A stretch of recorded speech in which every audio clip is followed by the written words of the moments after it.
lafaafsame sumatu dazala situnu barasi fayyisa addunyaa nuti waan si qabnu fargaanni nageenya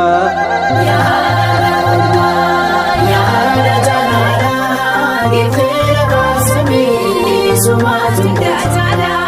situnu barasi fayyisa addunyaa nuti waan si qabnu fargaanni nageenya hada ulma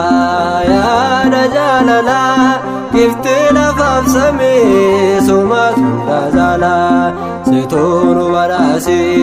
fayyisa addunyaa nuti waan si qabnu fargaanni nageenya ya ulma ya najalala gifte lafaafsame sumatu dazala situnu barasi fayyisa addunyaa nuti waan si qabnu fargaanni nageenya Rendu baraste alfa fi omega Sheksun of dahe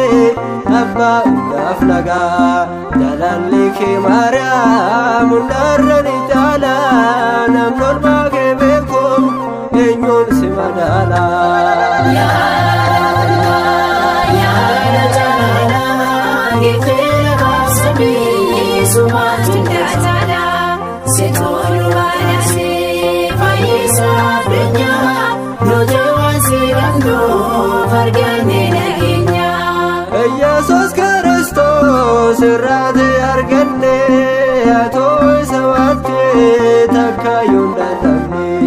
ilma kee qabatte Misirit godhante rakkeena ammalshee nuuf kan fudhatte ya ulma ya najalala gifte lafaafsame sumatu dazala situnu barasi fayyisa addunyaa nuti waan si qabnu fargaanni nageenya Fayyinni kan dhufe nuuf maqaa keetini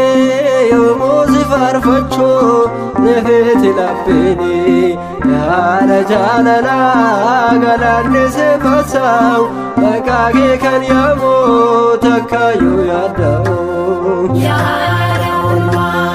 ya najalala gifte lafaafsame sumatu dazala situnu barasi fayyisa addunyaa nuti waan si qabnu fargaanni nageenya Rabbee Waaqayyootiin immoo yaadatamtu jedhamte yaamamte giftee jaalatamtu nuti si ammannaa takkallee nuffinu abdii sirraa qabna kan hin dhumne yoomuu ya Allah ya najalala gifte lafaafsame sumatu dazala situnu barasi fayyisa addunyaa nuti waan si qabnu fargaanni nageenya ya ulma ya najalala gifte lafaafsame sumatu dazala situnu